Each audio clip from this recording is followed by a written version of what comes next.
গো, শুয়ে আছো যে? আজও রাজসভায় যাবে না? না গিন্নি, একটু শয্যা সুখ করতে ইচ্ছে হচ্ছে। শোনো, আজ মনে হচ্ছে মহারাজ লোক পাঠাবে আমার খোঁজ নেবার জন্য। তাহলে কি হবে? তোমাকে এইরকম শুয়ে থাকতে দেখলে কি ভাববে?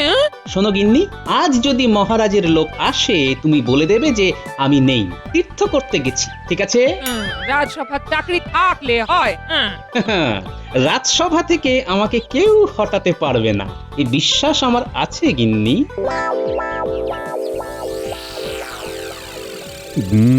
গোপালের কি হলো বলো তো মন্ত্রী, আজকেও তো এলো না। তুমি কি কিছু জানো? না মহারাজ। মহারাজ, আমার মনে হয় লোক পাঠিয়ে গোপালের খবর নেওয়া উচিত। তোর জন্য আমার মনটা কিরকম ছটফট করছে। ঠিক বলেছ বিজ্ঞানী, আমারও গোপালের জন্য মনটা কেমন করছে। প্রহরী, প্রহরী, শোনো প্রহরী, তুমি এক্ষুনি গোপালের বাড়ি যাবে, খবর নিয়ে আসবে গোপাল রাজসভায় আসেনি কেন। যথাজ্ঞা মহারাজ।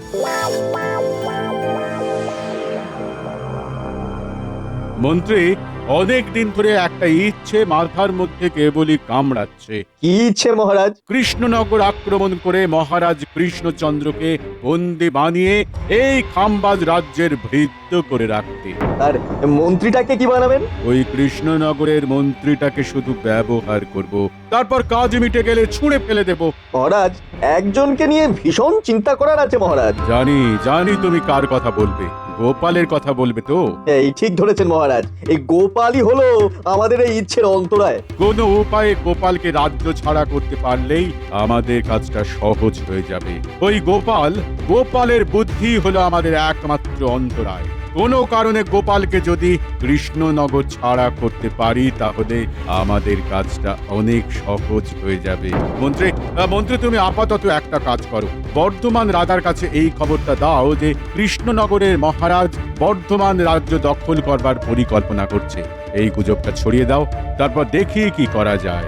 ঠিক আছে মহারাজ। গোপাল দাদা, ও গোপাল দাদা, ঘরে আছো? গোপাল দাদা, ও গোপাল দাদা। গিন্নি, মহারাজ লোক পাঠিয়েছেন আমার খবর নেবার জন্য। যাও যাও যাও, সুন্দর করে অভিনয় করে বলো দেখি আমি তীর্থে গেছি। দেখি তুমি কেমন অভিনয় করতে পারো। আমিও ছলা কলা কম জানি না। হ্যাঁ, তুমি শোনো আমি কেমন বাচ্চিক অভিনয় করি।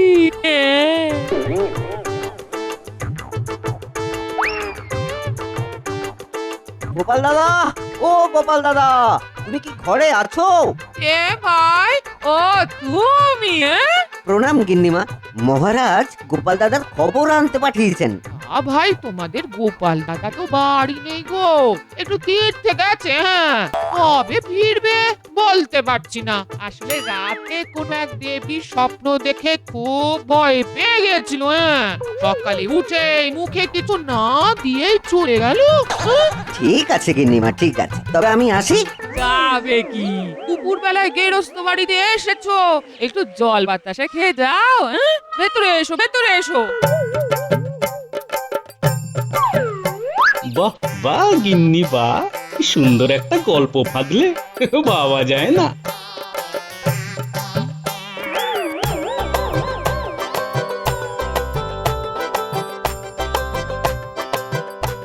বোকা শোকা দেখতে হলে কি হবে, না আমার বউটা বেশ চালাক চতুর, ঘরের ভেতর ঢুকিয়ে প্রমাণ করে দিলে যে আমি ঘরে নেই। এই নাও জল আর বাতাস। হ্যাঁ, নাও নাও। প্রণাম গিন্নিমা।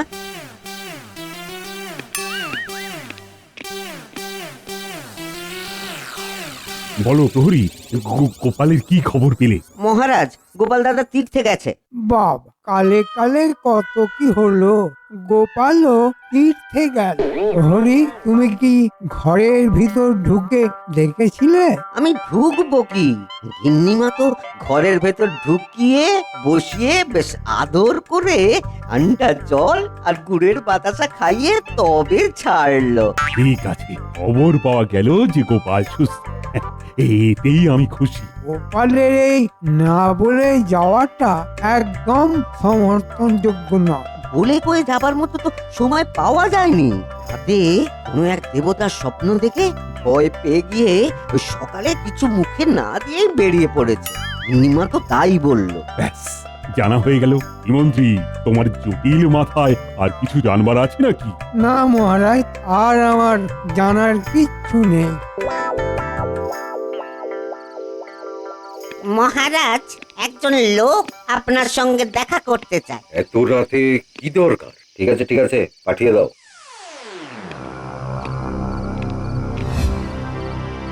কি বলতে চাও বলো আগন্তুক। মহারাজ, একটা খবর দিতে এসেছি। আমি আসছি কৃষ্ণনগর থেকে। আমার নাম গজুপতি। কৃষ্ণনগর থেকে? মহারাজ কৃষ্ণচন্দ্র রায়ের শরীর কুশল আর মঙ্গল আছে তো? মহারাজ, সবাই ঠিক আছে, কিন্তু আপনি ঠিক নেই। আপনার বিশ্বাস সরলতার সুযোগ নিচ্ছে ওই মহারাজ কৃষ্ণচন্দ্র রায়। বলছো কি তুমি আগন্তুক? তুমি জানো কার সম্পর্কে তুমি কথা বলছো আমার কাছে? জানি মহারাজ, আর জানি বলে এই গুপ্ত সংবাদটা আপনাকে দেবার জন্য আমি সুদূর কৃষ্ণনগর থেকে এখানে এসেছি। আর ভাবতেও পারবেন না মহারাজ কৃষ্ণচন্দ্র রায় কি ভয়ঙ্কর ষড়যন্ত্র রচনা করেছেন। তুমি একটু খুলে বলো আগন্তুক। মহারাজ কৃষ্ণচন্দ্র রায় পরিকল্পনা করেছেন যে বর্ধমান রাজ্য তিনি আক্রমণ করবেন, এবং এই মর্মে কৃষ্ণচন্দ্র রায় সুবিশাল সৈন্যবাহিনী প্রস্তুত করে খুব শীঘ্রই বর্ধমান রাজ্যে প্রবেশ করবেন। আমি খুব বিশ্বস্ত সূত্রের খবরটি পেয়ে আপনার নিকটে এলাম। খবরের সূত্র বলতে পারবো না, ক্ষমা করবেন। তুমি তো আমাকে খুব সংকটে ফেলে দিলে। আমি বিশ্বাস করতে চাইছি না, কিন্তু তোমার কথার মধ্যে এমন কিছু আছে যে আমাকে বিশ্বাস করতে বাধ্য করছে। আমাকে আপনি বিশ্বাস করতে পারেন মহারাজ, আমি মিথ্যে কথা বলতে আসিনি। আমি আপনাকে সতর্ক করতে এসেছি। ঠিক আছে ঠিক আছে, আমি কালকে এই বিষয়ে ওই রাজসভায় আলোচনা করব। এখন তুমি বিশ্রাম নাও। প্রহরী প্রহরী, আগন্তুককে তুমি অতিথিশালায় নিয়ে যাও। মহারাজের জয় হোক। মহারাজ কৃষ্ণচন্দ্র রায়, তুমি বন্ধুত্বের এই দাম দিলে? ছি ছি ছি ছি ছি ছি ছি ছি ছি। তোমাকে তোমাকে বন্ধু ভাবতেও লজ্জা বোধ হচ্ছে। ঠিক আছে, তুমি যুদ্ধ চাও, আমি যুদ্ধের ময়দানেই তোমাকে সমুচিত জবাব দেব। রাত হয়েছে মন্ত্রী, গভীর রাত, খুব গভীর রাত। তোমার পাঠানো গুপ্তচর ঠিক করে কাজ করতে পারবে তো? গজুপতি খুব পরিকর্মা, আপনি কিচ্ছু ভাববেন না, ও এতক্ষণে ঠিক কাজ করে দিয়েছে। তার মানে বলতে চাইছো যে বর্ধমান রাজার কাছে এই খবরটা চলে গেছে যে কৃষ্ণচন্দ্র রায় বর্ধমান আক্রমণ করতে পারে? শুধু করতে পারে তাই নয়, মহারাজ করবে, এই কথাটাই বলতে বলেছি। আপনি শুধু সময়ের অপেক্ষা করুন। কাল কৃষ্ণনগরে গিয়ে গজুপতি ঠিক উল্টো কথাই বলবে, আর গোপালের সম্বন্ধে খবর নিয়ে আসতে বলেছি। এতদিনে তুমি সত্যি মন্ত্রী হবার পরীক্ষায় উত্তীর্ণ হয়েছো। এবার নিশ্চিন্তে নিদ্রা যেতে পারি। যাও মন্ত্রী, তুমি তোমার কক্ষে গিয়ে বিশ্রাম নাও, যাও। যথা আজ্ঞা মহারাজ।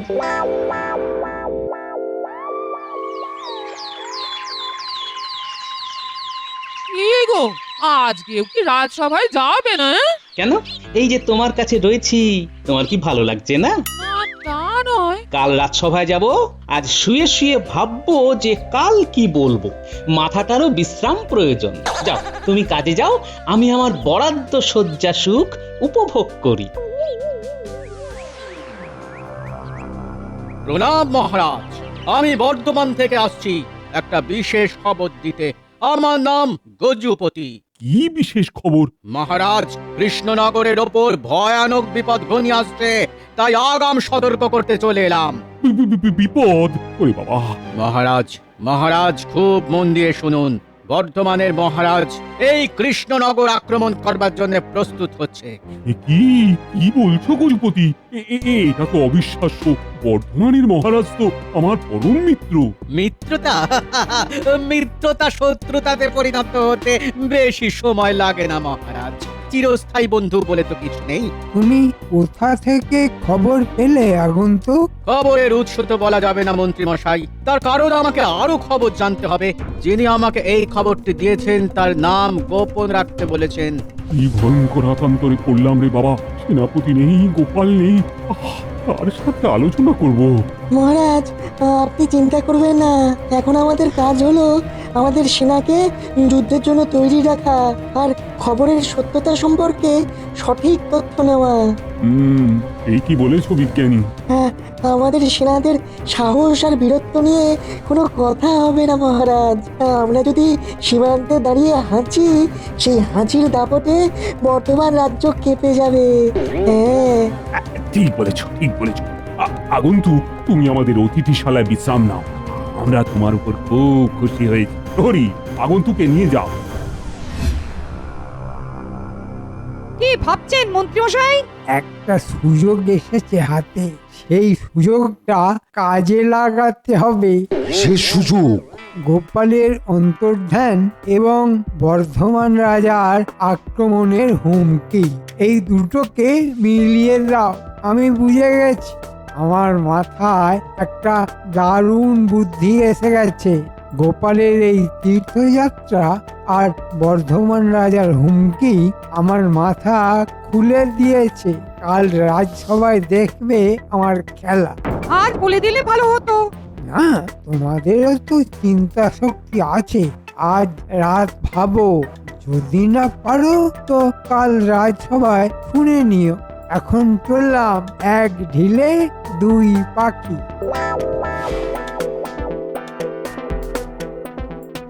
মন্ত্রী মশাই কি এমন ভাবলেন যে একেবারে নাচতে নাচতে যাচ্ছেন? আর মানে এমন কিছু ভেবেছেন যে এক ঢিলে দুই পাখি মারবেন? একটা তো গোপালের অপসারণ, আর অপরটা কি হতে পারে ভাবতে হবে।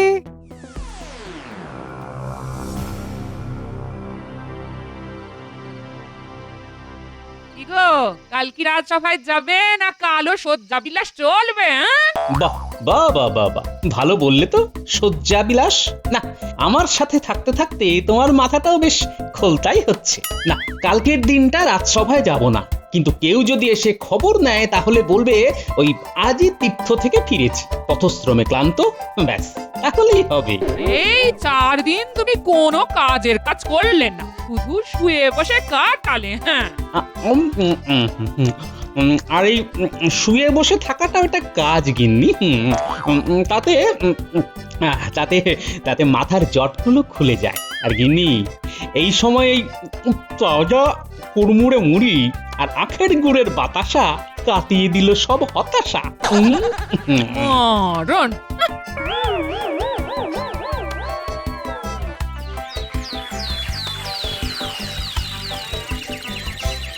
কাল সারা রাত ধরে চিন্তা করে কিছুই বার করতে পারলাম না।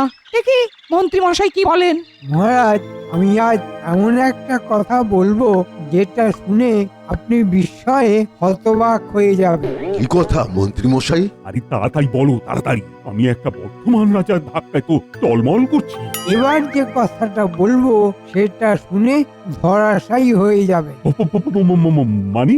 মহারাজ, গোপালের তীর্থযাত্রা সম্পর্কে খবর এসেছে। গোপাল বর্ধমান রাজার কাছে তীর্থযাত্রা করতে গিয়েছিল। মানে মানে কি বলছো বলো তো তুমি? আপনি যেটা শুনলেন নিজের কানে, এই ষড়যন্ত্র মানে কৃষ্ণনগর আক্রমণের এই ষড়যন্ত্র গোপাল এবং বর্ধমান রাজা বসে তৈরি করেছে। এই যে অবিশ্বাস্য! আমার কাছেও অবিশ্বাস্য ছিল মহারাজ, কিন্তু কাল রাতে আমার কাছে দুজন ব্যাপারী দেখা করে এই কথার সত্যতা জানিয়ে গেছে। ওরে বাবা, এ তো মোক্ষম চাল চেলেছেন মন্ত্রী মশাই। এক চালেই তো ইস্তিমাত।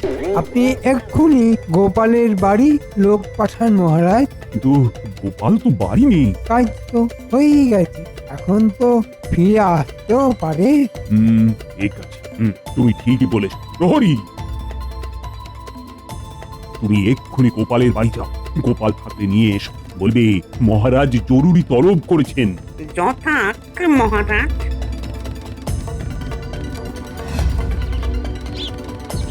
গোপাল দাদা, ও গোপাল দাদা, গোপাল দাদা। কে? প্রহরী ভাই, দাঁড়াও, আসছি। এইমাত্র আমি তীর্থযাত্রা থেকে এলাম। বলো ভাই, কি দরকার? মহারাজ এক্ষুনি আপনাকে ডেকেছেন। ঠিক আছে, চলো, যাচ্ছি। গিন্নি, আমি রাজসভায় যাচ্ছি। দেখো দেখো কি আবার ঘটলো? কেন জরুরি তলব? দেখি কি ঘটলো। চলো প্রহরী ভাই।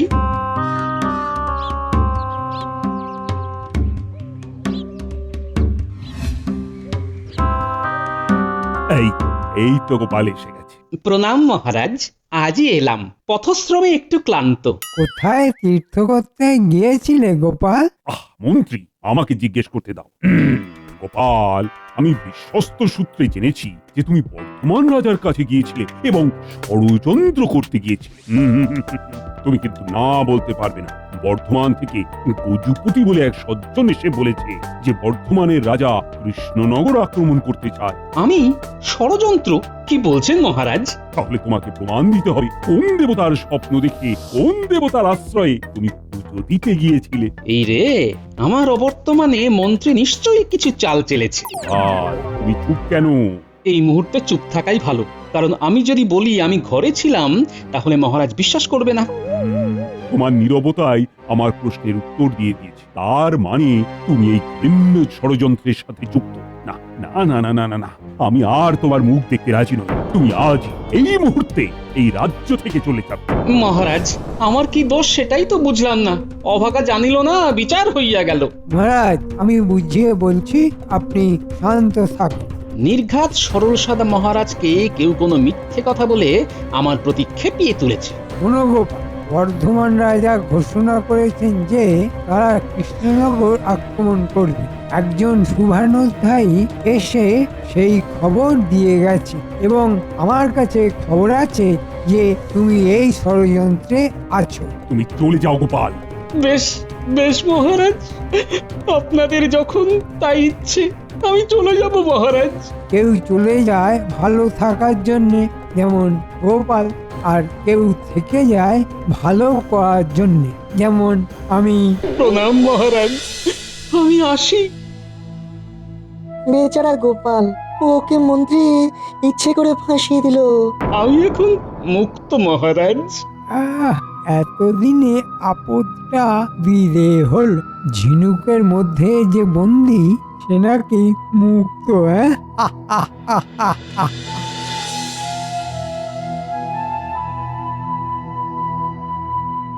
এ কি বদনাম দিলেন তোমার মহারাজ? দেখো, বদনামের দাগ যখন লেগেছে তখন সেই দাগ তোলার দায়িত্ব আমার। গিন্নি, একটা গুজব রটেছে বুঝলে, আর সেই গুজবে মহারাজ কান দিয়ে নিজের সর্বনাশ করতে চাইছেন।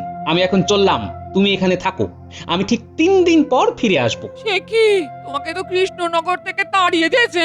সেটাই তো, এর মধ্যে তো একটা ফসকা গেরো আছে গিন্নি, সেটা ধরেই ফিরে আসব। এখন চলি, এখন আমার অনেক কাজ। বর্ধমান মহারাজের কাছে যাব, কিছু উপহার কিনতে হবে, আর কেউ যদি জানতে চায় তাহলে বলবে ওই গোপাল যেদিকে দু চোখ যায় সেদিকে গেছে, বুঝলে? বুঝলাম।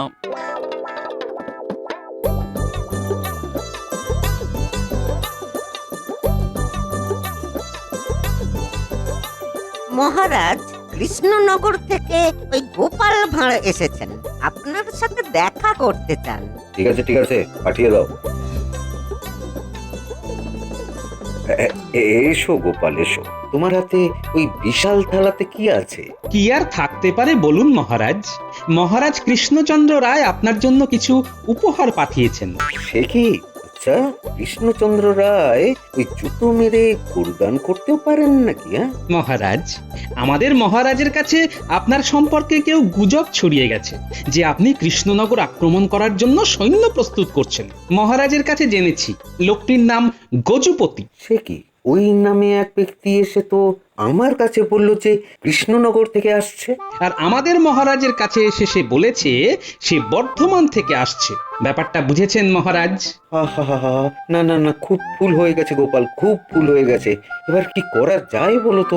মহারাজ, আপনিও উপহার পাঠিয়ে মহারাজের সঙ্গে বন্ধুত্ব করে নিন। একদম ঠিক বলেছেন মন্ত্রী মশাই। তার সাথে একটা পত্র লিখে দেব, আর মহারাজকে বলবে পত্রটি মনে মনে পড়তে, আর এই সব উপহার তুমি নিয়ে যাবে মন্ত্রী। যথাজ্ঞা মহারাজ। গোপাল, তুমি আজ বিশ্রাম নাও, কাল মন্ত্রীর সঙ্গে তুমি তোমার কৃষ্ণনগর ফিরে যাবে। আপনার জয় হোক। মহারাজ, গজুপতিকে একটা বিশেষ উপহার দিতে হবে। আমার জন্য চিন্তা করতে হবে না, আমার চিন্তা করবে খাম্বাজ রাজ। যাক, আমাকে যে কাজ দেয়া হয়েছিল সেটা ঠিকভাবে করতে পেরেছি। আপনার শুভ হোক। গজপতি গোপালের আসনে বসবে। এই ঠিক আছে? দুদিন পরে তোমার ওই সিংহাসনটাও থাকবে না। আপনার খুব কৃপা মহারাজ। মহারাজ, ওই বর্ধমান রাজার মন্ত্রী এবং গোপাল দুজনই আপনার সাক্ষাৎ প্রার্থী। মানে ঠিক আছে, ওকে আসতে দাও। তারপর রাজাজ্ঞা পালন না করার জন্য গোপালকে কারাগারে নিক্ষেপ করবে। আপনার জয় হোক মহারাজ। তোমার এত সাহস যে তুমি আমার আদেশকে বুড়ো আঙুল দেখিয়ে ফিরে এলে। আমি তো আপনার আদেশ পালন করেছি মহারাজ। আমি তো চলে গেছি। আপনি বলেছিলেন এই রাজ্য ছেড়ে চলে যেতে, কিন্তু মহারাজ ফিরে আসতে তো বারণ করেননি। বলেছে গোপাল তো ফিরে এসেছে। মহারাজ, বর্ধমানের মহারাজ আপনাকে পত্র পাঠিয়েছেন। মহারাজ, আপনার উপহার আমরা গ্রহণ করেছি। এবার আমাদের উপহার আপনি গ্রহণ করুন। এই গজপতি আমাদের কাছে আপনার সম্পর্কে জানিয়েছিল যে আপনি আমাদের রাজ্য আক্রমণ করতে চান। সে কি গজপতি, তুমি আমার সম্পর্কেও বলেছ? কই, আমি তো এই ধরনের কোনো কথা বলেছি বলে মনে পড়ছে না। আমি তো জানি আপনি বলেননি। আপনি বলতে পারেন না, কারণ আপনি তো একটা কথাই বলেন, যুদ্ধ নয় শান্তি চাই। এবার তো নয় শুলে চড়বো, নয় কারাগারে ঢুকবো। আগে ভাগে ক্ষমা চেয়ে নি। মহারাজ, মহারাজ, এ খামবাজ রাজার কাজ, আমি নিমিত্ত মাত্র। নিমিত্ত হও আর যাই হও, তুমি গুজব ছড়িয়েছিলে মহারাজ। এই গুজব ছড়ানোর জন্য এই পাজি লোকটার শাস্তি হওয়া উচিত। জয় হরি, এই গজপতিকে কারাগারে রেখে এসো। আর গোপাল কাকে কান নিয়ে গেল বলে কাকের পেছনে দৌড়ানোটা খুব ভুল হয়েছে। এবার আমি প্রমাণ করতে পেরেছি তো মহারাজ যে আমি বেঈমান নই।